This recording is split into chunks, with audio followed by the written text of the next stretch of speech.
Investment பண்ண சரியான வயசு எதுன்னு உங்களுக்கு தெரியுமா? நீங்கள் 20 வயசில் இன்வெஸ்ட்மெண்ட் பண்ண ஸ்டார்ட் பண்ணிங்கன்னா கோடிகளை சம்பாதிக்கலாம்.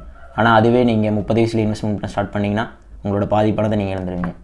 இதை பற்றி ஃபுல்லாக தெரிஞ்சுக்கணுன்னா இந்த வீடியோக்குள்ள எப்போ நீங்கள் இன்வெஸ்ட்மெண்ட் பண்ண ஸ்டார்ட் பண்ணணும்னு உங்களுக்கு தெரியுமா? எப்போ நீங்கள் ஃபஸ்ட் டைம் மணி ஏர்ன் பண்ண ஸ்டார்ட் பண்ணுறீங்களோ அந்த டைம்லேருந்தே நீங்கள் இன்வெஸ்ட்மெண்ட் பண்ண ஸ்டார்ட் பண்ணி பொதுவாக நீங்கள் இப்போ தான் ஃபஸ்ட் டைம் வேலைக்கு போக ஸ்டார்ட் பண்ணியிருக்கீங்க அப்படின்னா உங்களோட இன்கம் கம்மியாக தான் இருக்கும், ரொம்ப அதிகமாக இருக்காது. அதே நேரத்தில் உங்களோட இன்கம்லேருந்து நீங்கள் குறைஞ்சபட்ச அமௌண்ட் தான் நீங்கள் டேக்ஸாக பே பண்ணுவீங்க. நிறைய பேருக்கு டேக்ஸ் கட்ட வேண்டிய அவசியம் கூட இருக்காது அந்த சமயத்தில். இதனால் நீங்கள் சம்பாதிக்கிற பணத்தில் பெரிய அமௌண்ட்டையே நீங்கள் உங்களோட முதலீடை பயன்படுத்தி உங்களோட இன்வெஸ்ட்மெண்ட்டை இன்றைக்கே ஸ்டார்ட் பண்ணலாம். தென் செகண்ட், இன்வெஸ்ட்மெண்ட் பண்ண சரியான ரேஷியோ என்னன்னு பார்க்கலாம் வாங்க. உங்களோட மாத வருமானத்துலேருந்து கம்பல்சரியாக ஒரு 20% நீங்கள் இன்வெஸ்ட்மெண்ட் பண்ணியே ஆகணும்.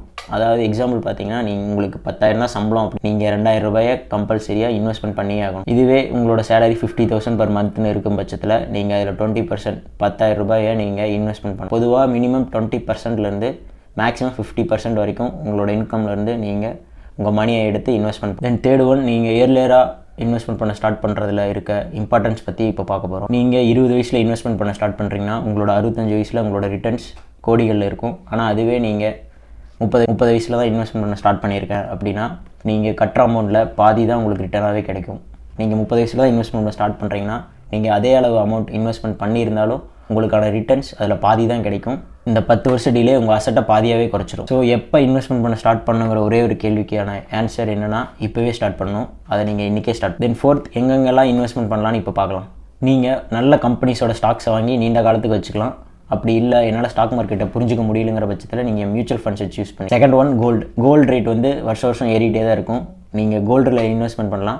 கோல்டில் எப்படி இன்வெஸ்ட்மெண்ட் பண்ணலான்னா கோல்டு ETF இல்லைனா கோல்டு பாண்ட்ஸ் வாங்கி வச்சு நீங்கள் ஃபிசிக்கல் கோல்டாக வாங்குறத விட கோல்டு பாண்ட்ஸாக யூஸ் பண்ணிங்கன்னா உங்களுக்கு ரிட்டர்ன்ஸ் அதிகமாக கிடைக்க வாய்ப்பு இருக்குது. Then third one, crypto currency.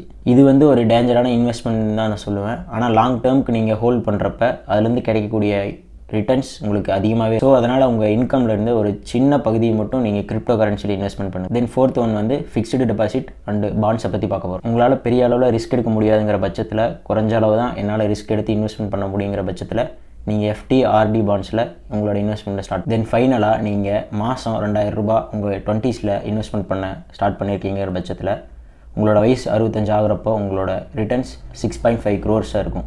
நீங்கள் உங்கள் 20s இன்வெஸ்ட்மெண்ட் பண்ண ஸ்டார்ட் பண்ணுறீங்கன்னா நீங்கள் ஒரு லக்கி பர்சன் தான் சொல்லி ஆகணும். ஏன்னா அதுவே நீங்கள் உங்கள் 30s இன்வெஸ்ட்மெண்ட் பண்ண ஸ்டார்ட் பண்ணுறீங்கிற பட்சத்தில் உங்களுக்கு கிடைக்கக்கூடிய ரிட்டர்ன்ஸ் பாதியாக குறைஞ்சிரும். இந்த வீடியோ உங்களுக்கு பிடிச்சிருந்தா லைக் பண்ணிடுங்க. இந்த நியூஸ் உங்களுக்கு யூஸ்ஃபுல்லாக இருந்தால் உங்களோட கருத்துக்களை கமெண்ட்டில் போடுங்க. வீடியோவை லைக் பண்ணிடுங்க. இதே போல் நிறைய யூஸ்ஃபுல்லான வீடியோ உங்களுக்கு வேணும்னா சேனல் சப்ஸ்கிரைப் பண்ணிடுங்க. பாய்.